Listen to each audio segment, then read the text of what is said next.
जय हिंद। आज आपके लिए इस वीडियो में सुगम गणित क्लास 8 का पार्ट 32 वीडियो बनाने जा रहे हैं साथियों। पार्ट 32 वीडियो बनाने जा रहे हैं और पार्ट 32 वीडियो में आज देखेंगे रेशनल नंबर परिमेय संख्या, जो कि चैप्टर 1 क्लास 8 का चल रहा है, उसी का टॉपिक है। और ये आज का टॉपिक जो रहेगा साथियों कि परिमेय संख्याएं भाग का संवृत्त गुण होता है कि नहीं होता है, आज इसके बारे में आज आपको बताएंगे। तो आज का वीडियो रहेगा साथियों भाग से रिलेटेड, वो भी संवृत्त का। यदि भिन्न का भाग नहीं जानते हैं, डिवीजन ऑफ फ्रैक्शन नहीं जानते हैं, तो आज इस वीडियो में आप बहुत जल्दी ही क्या होगा साथियों, सीख जाइएगा। तो चलिए देरी ना करते हुए इस वीडियो को स्टार्ट करते हैं। देखिए साथियों, आज का टॉपिक है परिमेय संख्याएं भाग का संवृत्त गुण। ये संवृत्त गुण क्या होता है, सबसे पहले इनको जो इंग्लिश में लिखे हैं इसको भी पढ़ लेते हैं। Closed property of division of rational numbers, यानी अब ये संवृत्त गुण क्या होता है, अब इसी के बारे में आज इस वीडियो में बात करेंगे। भाग पर संवृत्त गुण, इसके पहले हमने पार्ट 31 में बताए थे गुणन के संवृत्त गुण के बारे में बताए थे। आज भाग का संवृत्त गुण पढ़ेंगे साथियों, ठीक है। तो देखिए परिमेय संख्याएं भाग का संवृत्त गुण, closed property of division of rational numbers. यहाँ पर देखिए कॉन्सेप्ट जो लिखे हैं उस कॉन्सेप्ट को समझना है। कॉन्सेप्ट नंबर 1 कह रहा है कि दो शून्येतर परिमेय संख्याओं का भाग एक परिमेय संख्या होता है, अतः शून्येतर परिमेय संख्याएं भाग के अंतर्गत संवृत्त हैं। देखिए दो शून्येतर परिमेय संख्या, ये शून्येतर क्या होता है, अब जो है इसको एग्जाम्पल के माध्यम से आपको समझाते हैं। तो यहाँ पर हम क्या करेंगे साथियों, दो एग्जाम्पल लेंगे और ये दोनों एग्जाम्पल के माध्यम से आपको समझ में आ जाएगा कि आखिर ये कॉन्सेप्ट क्या कहना चाह रहा है। तो कॉन्सेप्ट क्या कह रहा है कि दो शून्येतर परिमेय संख्या, तो यहाँ पर हम दो शून्येतर परिमेय संख्या, शून्येतर का मतलब हुआ कि जो शून्य नहीं है, ठीक है। जैसे जीरो क्या है, जैसे ये जीरो भी परिमेय संख्या होता है, लेकिन ये नहीं, इसके जगह पर जैसे 1/2 ले ली, 1/1/2 ले लिए, ये क्या हुआ, मेरा शून्येतर हुआ। तो दो शून्येतर परिमेय संख्या लेना है साथियों, क्या लेना है, दो शून्येतर परिमेय संख्या। तो यहाँ पर हम क्या करेंगे कि दो शून्येतर परिमेय संख्या लेंगे। पहला जिसे ले लिए 16/25, ये पहला शून्येतर परिमेय संख्या ले लिए। यहाँ पर 16/35 ले लेते हैं, 16/35 पहला जो है परिमेय संख्या ले लेते हैं। पहला शून्येतर परिमेय संख्या आपका हो गया 16/35। उसके बाद भाग है तो भाग का चिन्ह देना है, ठीक है, ओके। उसके बाद जो है 4/25 क्या देना है साथियों, 4/25। तो यहाँ पर हमने दो शून्येतर परिमेय संख्या ले लिए। क्या कह रहा है कि दो शून्येतर परिमेय संख्याओं का भाग, देखिए दो शून्येतर परिमेय संख्या लिए, एक लिए 16/35 और दूसरा लिए 4/25। अब भाग का बीच में चिन्ह दिया। उसके बाद कहता है कि एक परिमेय संख्या होता है, यानी इन दोनों को यदि आप करिएगा डिवीजन, इन दोनों दो शून्येतर परिमेय संख्या का आप भाग करिएगा तो आपका क्या आएगा साथियों, आपका क्या आएगा साथियों, परिमेय संख्या आएगा। क्या आएगा, परिमेय संख्या आएगा। अतः शून्येतर परिमेय संख्या भाग के अंतर्गत संवृत्त होता है। अब इसको हल करके देखते हैं। देखिए 16/35 भागा 4/25।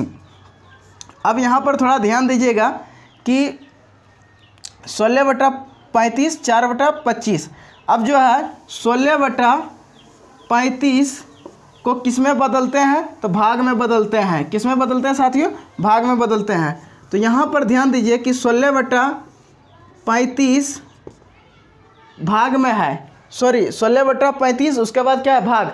तो भाग को किस में बदलते हैं, गुणा में बदलते हैं। किस में बदलते हैं, गुणा में। तो भाग का चिन्ह, भाग को जगह पर क्या दिए, गुणा का चिन्ह दिए। अब जैसे भाग का चिन्ह दीजिएगा तो 4/25 का रेसिप्रोकल व्युत्क्रम क्या होगा, यानी 25 ऊपर चला जाएगा और 4 आपका नीचे आ जाएगा। 25 ऊपर चला जाएगा, 4 नीचे आ जाएगा। समझ रहे हैं ना साथियों। अब क्या कर रहा है, अब यहाँ पर देखिए कटने वाला है, 16 और 4 कट जाता है, 16 और 4 कट जाएगा। तो 16 पढ़ा में, यानी सॉरी चरका पढ़ा 16 के बार में मिलता है, तो 4 बार में 4 × 4 करिएगा, चरका पढ़िएगा 4 बार, तो आपका कितना आएगा, 16। और ये मान लीजिए कि ये एक बार में 4 से इसको कटाएं तो एक बार में कटा, 16 को 16 में 4 से भाग दे तो भागफल कितना आया, 4 आया। अब जो है साथियों 35 को कटाते हैं, तो 35 जो है 5 पहाड़ा में 5 से कटाते हैं। 5 का पढ़म 35 के बार में आता है 7 बार में। अब 5 का पढ़म 25 के बार में आता है 5 बार में। 5 सत्ते 35, 5 गुना 5 पचे 25, ठीक है। अब उसके बाद जो है क्या आ गया हमारा, इधर हल करते हैं साथियों। उसके बाद यहाँ थोड़ा ध्यान दीजिए, क्या आया 4 गुना 5 और नीचे में क्या है 7 गुना 1। अब 4 गुना 5 करिए क्या होगा 4 पंचे 20 और 7 गुना 1 करेंगे क्या होगा 7 होगा। अब देखिए 20/7 आ गया, 20/7 आ गया। अब बता सकते हैं कि 20/7 क्या एक परिमेय संख्या है कि नहीं। ये P/Q के फॉर्म में है। परिमेय संख्या किसे कहते हैं, जिसे कि अंश बटा हर के रूप में लिखा जाए उसे परिमेय संख्या कहते हैं। यानी P/Q के फॉर्म में लिखा जाए उसे क्या कहते हैं, परिमेय संख्या कहते हैं। और Q का मान कभी भी 0 नहीं होना चाहिए, Q ≠ 0 और हर ≠ 0 होना चाहिए। तो यहाँ पर देखिए P हर का तो मान तो 0 नहीं है, तो अंश बटा हर के रूप में आ गया, P/Q के फॉर्म में आ गया। इसलिए 20/7 क्या आपका होगा साथियों, ये एक परिमेय संख्या है। ये आपका क्या है, परिमेय संख्या है साथियों, परिमेय संख्या, ये परिमेय संख्या है। अब एक चीज़ ध्यान दीजिए, यदि हमारा परिमेय संख्या नहीं आता, 2 शून्यतर परिमेय संख्या को हल करने पर यदि मेरा एक परिमेय संख्या नहीं आता, तो 2 शून्यतर परिमेय संख्या भाग का एक परिमेय संख्या यदि नहीं होता तो 2 शून्यतर परिमेय संख्या भाग के अंतर्गत संवृत नहीं होता। लेकिन ऐसा नहीं हो रहा है साथियों, 2 शून्यतर परिमेय संख्या का भाग एक परिमेय संख्या होता है। इसीलिए आप कह सकते हैं कि शून्यतर परिमेय संख्या भाग के अंतर्गत क्या होता है साथियों, संवृत होता है। संवृत होता है। संवृत का मतलब हुआ कि जैसे कि यहाँ पर समझिए 2 शून्यतर परिमेय संख्या लिए, इन दोनों का क्या किया, भिन्न का भाग किए। भिन्न का भाग करने पर मेरा एक परिमेय संख्या आया कि नहीं आया। यदि यहाँ पर नहीं भी पर एक परिमेय संख्या नहीं आता तब संवृत गुण नहीं होता। लेकिन यहाँ पर एक परिमेय संख्या आ रहा है, इसलिए यह संवृत गुण है। लेकिन यह कब फॉलो करता है, जब 2 शून्यतर परिमेय संख्या होता है। लेकिन कुछ ऐसे भी आपको इसमें कॉन्सेप्ट बताएंगे कि कुछ भाग में कभी होता भी है संवृत गुण लागू होता है, कभी नहीं भी लागू होता है। तो कुछ और एग्जाम्पल, यहाँ पर एक एग्जाम्पल ले लिए साथियों, इसका नेक्स्ट एग्जाम्पल लेके और भी समझाते हैं और डिटेल में समझिएगा। तो इसका आप स्क्रीनशॉट ले लीजिए साथियों, इसका स्क्रीनशॉट ले लीजिए। देखते हैं एग्जाम्पल्स नंबर 2 देखिए। अब जो है एग्जाम्पल्स नंबर 1 देख लिए, एग्जाम्पल्स नंबर 2 देखते हैं। और यहाँ पर भी अभी भी जो एग्जाम्पल्स नंबर 2 लेंगे जो उसमें भी क्या होगा कि आपका 2 शून्यतर परिमेय ही संख्या लेना है। तो जैसे कि हम एक और एग्जांपल ले लेते हैं, जैसे 2/7 भागा 3/5। तो यहाँ पर हमने दूसरा एग्जांपल ले लिए और इन्हें भी देखते हैं कि क्या यहाँ पर भी देखिए, इसके पहले भी हम 2 शून्यतर परिमेय संख्या लिए थे और उन्हें भी हल किए तो क्या आया, एक परिमेय संख्या आया। फिर से हम 2 शून्यतर परिमेय संख्या लेते हैं साथियों, ले लिए, एक लिए 2/7 और उसके बाद दूसरा लिए 3/5। तो 2 शून्यतर परिमेय संख्या ले लिए। अब इसे भी हल करते हैं। जैसे देखिए 2/7 भाग है, भाग को गुना में बदलते हैं तो 5 ऊपर चला जाएगा और आपका 3 नीचे आ जाएगा। अब उसके बाद ये तो कटने वाला नहीं है साथियों, तो क्या करना है 2 गुना 5 और 7 गुना 3। उसके बाद इसका गुना करिए, 5 गुना कितना हुआ 10 और 7 कितना हुआ 21, यानी कितना आ गया आपका 10/21। क्या ये 10/21 P/Q के फॉर्म में है कि नहीं, हाँ है। ये अंश बटा हर के रूप में है, इसलिए यह क्या होगा, एक परिमेय संख्या आएगा। तो क्या देख रहे हैं कि साथियों कि 2 शून्यतर परिमेय संख्या को यदि आप हल करिएगा तो आपका एक परिमेय संख्या ही आएगा साथियों। क्या आएगा, एक परिमेय संख्या ही आएगा। तो अब जो है साथियों आपको अच्छी तरह समझ में आ गया कि जब भी 2 शून्यतर परिमेय संख्या का भाग करिएगा तो एक परिमेय संख्या 100% आएगा ही। अब देखिए दूसरा कॉन्सेप्ट नंबर 2 देखिए क्या कह रहा है। कॉन्सेप्ट नंबर 1 में देखें कि 2 शून्यतर परिमेय संख्या का भाग किए थे तो एक परिमेय संख्या आया था, इसलिए शून्यतर परिमेय संख्या क्या होता है साथियों, परिमेय संख्या के अंतर्गत क्या होता है, संवृत होता है।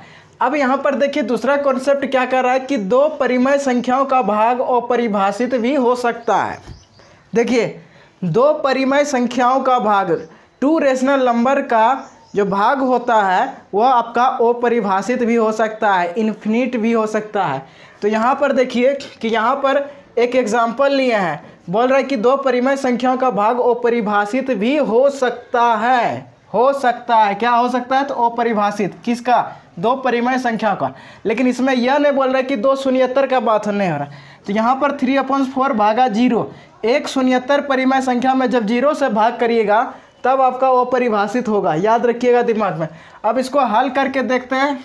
जैसे कि यहाँ पर क्या है कि यहाँ पर जो है साथियों, इसमें क्या है कि 3/4 भागा, ठीक, उसके बाद 0, 0 के नीचे आप 1 डाल सकते हैं, क्योंकि 1 से जब 0 में भाग दें तो भागफल कितना आएगा? 0 ही आएगा।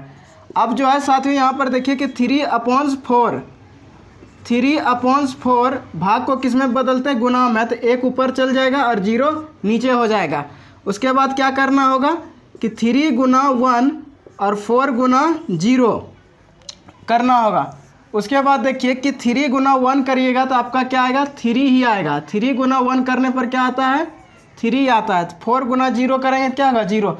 किसी भी नंबर में 0 से गुना करिएगा तो उसका आंसर क्या आएगा? 0 ही आएगा। चाहे 100 में गुना 0 करिए या 0 गुना 100 करेंगे तो 0 ही आएगा साथियों। अब यहाँ पर देखिए 0 में 3 से भाग दीजिएगा तो भाग नहीं लगेगा, तो ये आपका क्या हो जाएगा? अपरिभाषित। भाग नहीं लगने पर क्या होता है? अपरिभाषित होता है। इसका आंसर यही होगा। कैसे? अब यहाँ पर थोड़ा देखिए कि अपरिभाषित आखिर कैसे हो गया। थोड़ा यहाँ देखिए, रफ करते हैं। यहाँ पर थोड़ा ध्यान दीजिए, अपरिभाषित आखिर कैसे हो गया। क्या था? 3/0। 0 जब 3 में भाग देगा तो बताइए कितना बार में खिलाइएगा? 0 क्या कर रहा है? 3 में भाग देगा, तो 0 बार में खिलाइए तो घटने पर कितना आएगा? 3 आएगा। फिर 0 दीजिएगा तो फिर क्या आएगा? 3 आएगा। इसीलिए यानी यहाँ पर भाग का कोई काम ही नहीं हो रहा है, यानी अर्थहीन देखने को मिल रहा है। 0 जब 3 में भाग देता है तो भाग नहीं लगता है, इसलिए यह क्या है? अपरिभाषित है।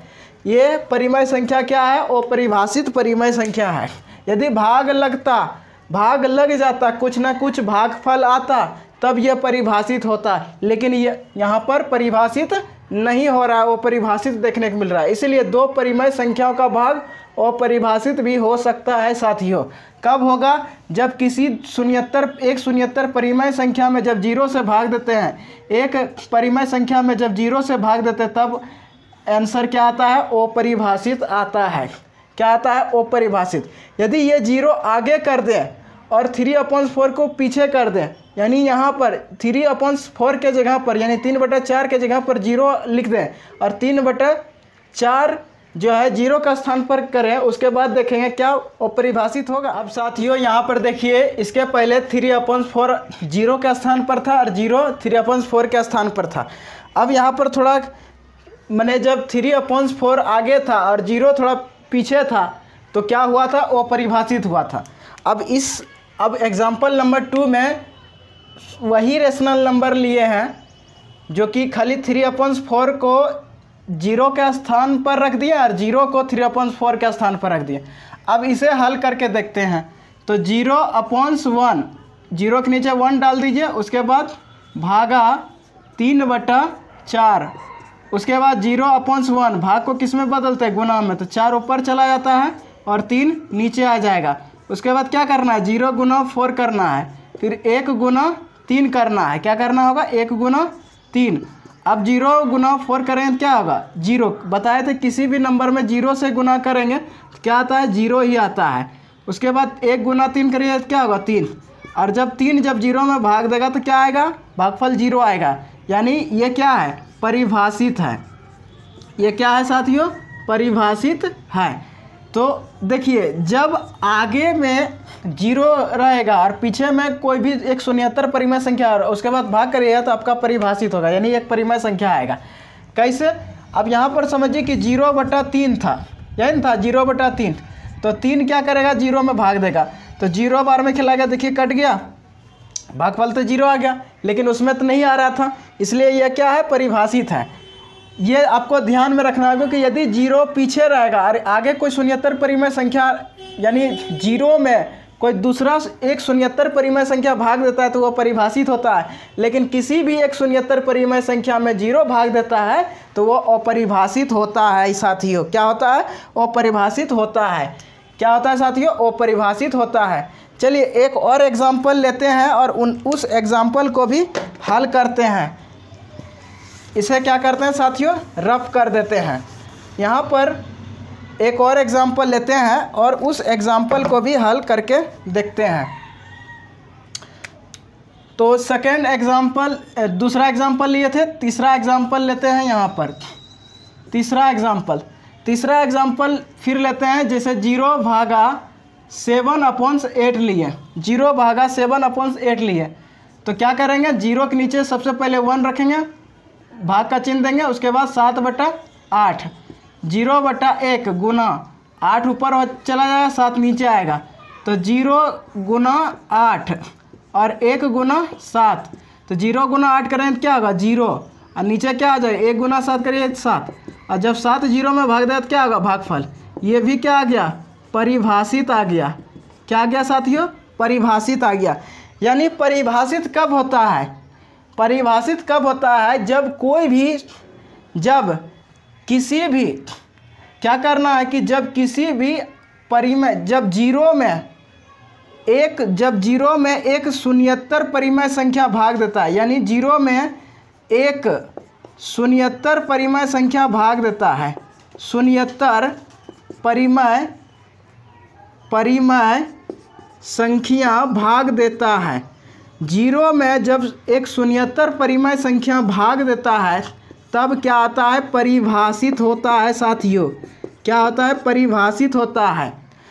जब किसी एक शून्य में जब एक शून्यतर परिमेय संख्या भाग देगा, कोई भी एक शून्यतर परिमेय संख्या भाग देगा तो आपका परिभाषित आएगा। जैसे कि यहाँ पर 0 में 3/4 भाग दिया तो क्या आया? 0 आया, यानी परिभाषित हो गया।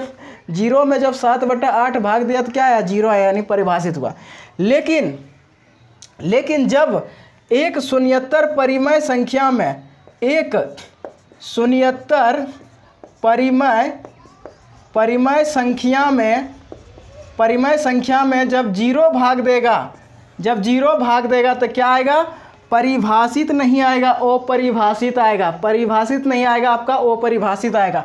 तो दिमाग में यह रखना है कि एक शून्यतर परिमेय, किसी भी शून्यतर परिमेय संख्या में जब 0 भाग देता है तो अपरिभाषित आता है, और 0 में जब एक शून्यतर परिमेय संख्या भाग देता है तो क्या आता है? परिभाषित होता है साथियों, एक परिमेय संख्या आता है। तो आई होप इस कॉन्सेप्ट को आप अच्छी तरह से समझ गए साथियों, इस कॉन्सेप्ट को अच्छी तरह से आप समझ गए। तो इस वीडियो को देखने के लिए साथियों धन्यवाद।